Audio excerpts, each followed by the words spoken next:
My name is Only One Kenobi, only one, and today I would like to talk to you about repacks, which is a subject that's very sensitive in the Star Wars collecting community. I would like to talk to you about the good examples and then the bad examples of a repack, and then the grey area as well in between. Join me!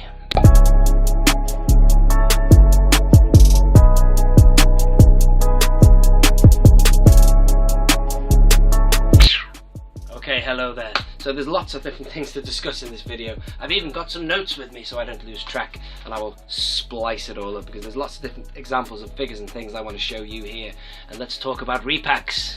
So firstly, I would like to start with the good. Now, a good example of a repack, I believe, is something that was in the vintage collection that rocketed in value in the secondary market, which would mean that somebody who was new to collecting and wanted a figure loose that was in the vintage collection would have to pay a ridiculous amount of money to get it.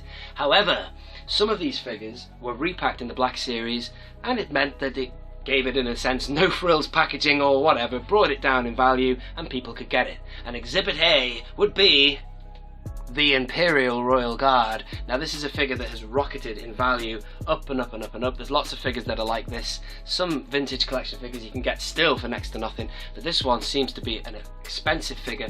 However, they did bring it back out again in the vintage, I beg your pardon, the Black Series 3.75, albeit there's one tiny difference, and I've mentioned this in a previous video. The texture of this cloth here is slightly different, albeit it's actually improved on this one here. But essentially this is the same figure that was in the vintage collection. Now then, let's look at some more figures that were what I would call thankful repacks. Thankful repacks in that it was quite good that they brought them back out for a second chance buy opportunity. And by the way, there's been three different types of Black Series 3.75 cards. That would be the orange line, the TIE Fighter line, and then what I call the red box 3.75 line as well. And the next one is Ponda Barber. Now, I don't know about the US, but certainly in the UK on eBay, this guy goes for ridiculous amounts of money. He might have come down, figures do go up and down, but he was what I would consider a thankful repack. He came out at the same time as a few others I'm about to show you as well, but I thought, wow, what a great opportunity for collectors to get him, because you wouldn't want to open him out of a packet that cost you 50 plus pounds, dollars, whatever you're looking at there.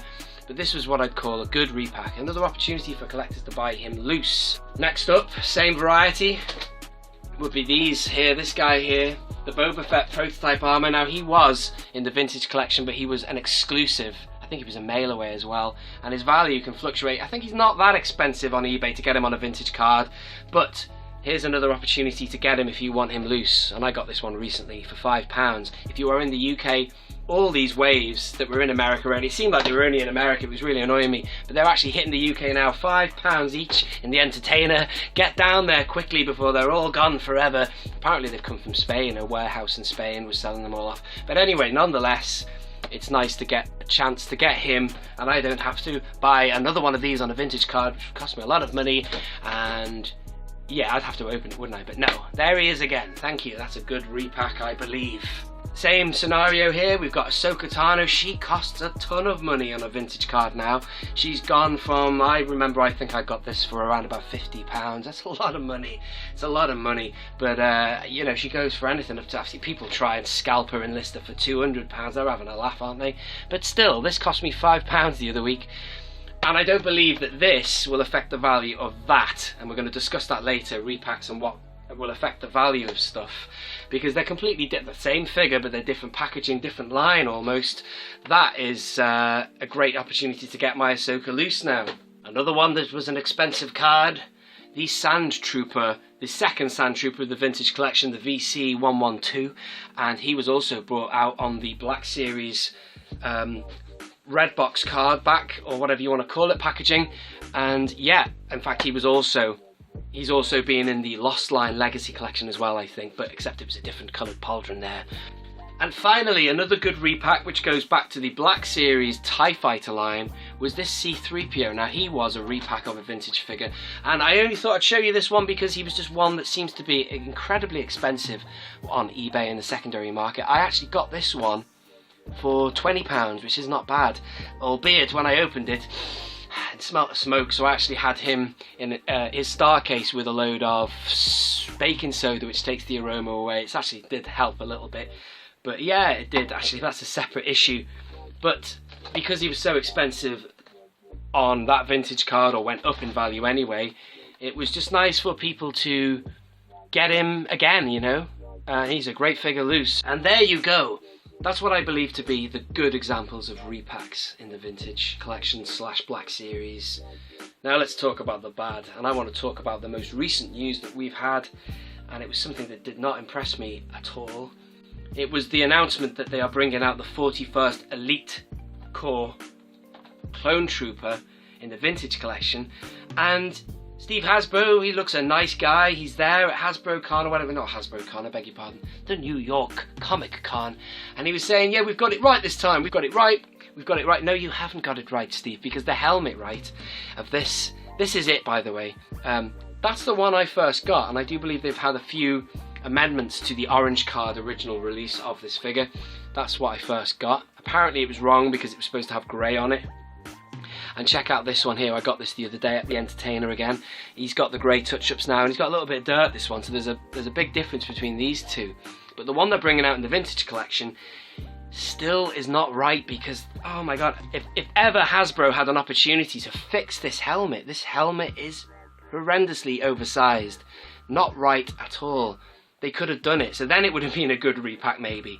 The only thing I'm looking forward to with this 41st Elite Corps Clone Trooper coming out is the fact that, as a carded collector, I'm looking forward to maybe seeing the card back that they're going to give us for that. Plus there's not that many card backs for the Revenge of the Sith line, only 15 I believe. I just think it's a lousy repack, you know, to be honest. I can't see that there's any change now between that one and what they're going to give us in the vintage collection, certainly not in the helmet anyway. So that's my little rant about a bad repack, I believe. And that brings me swiftly on to another guy, the Gamorrean Guard. If they did bring this back, I'd hope to God, and I'm sure a lot of people agree, that they gave us a different card back.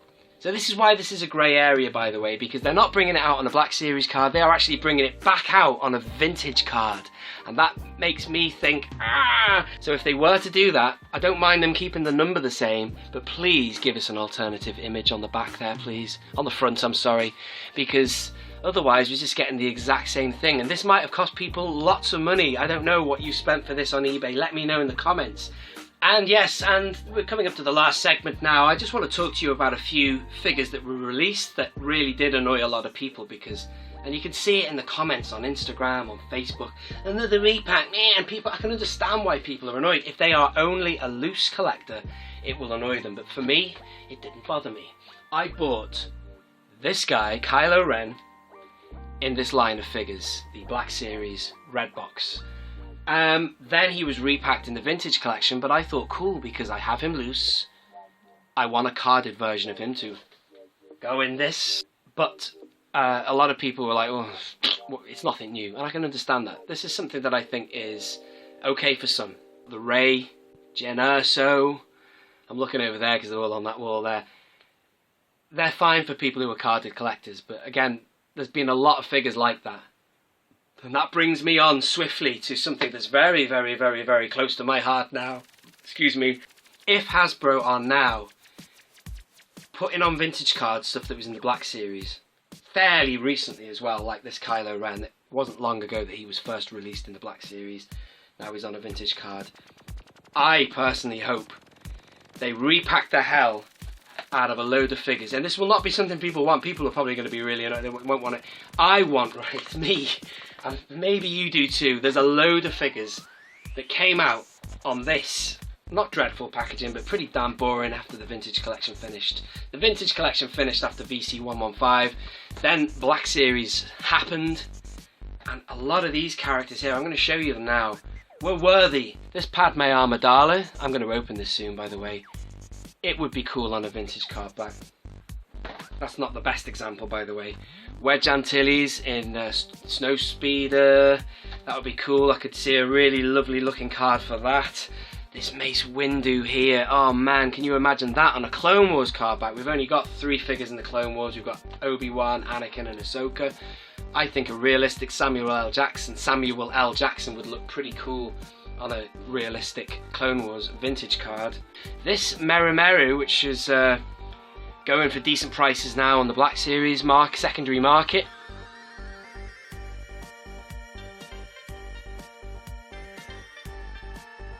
they could bring this out, say again, on a beautiful Dagobah Luke training card and give us a goddamn good Mark Hamill facial sculpt. So that's another one that's potential. These are figures that came out after the last vintage collection, and it begs the question if they could have been on a vintage card. And speaking of which, you've got Neo there. Now that would be really cool.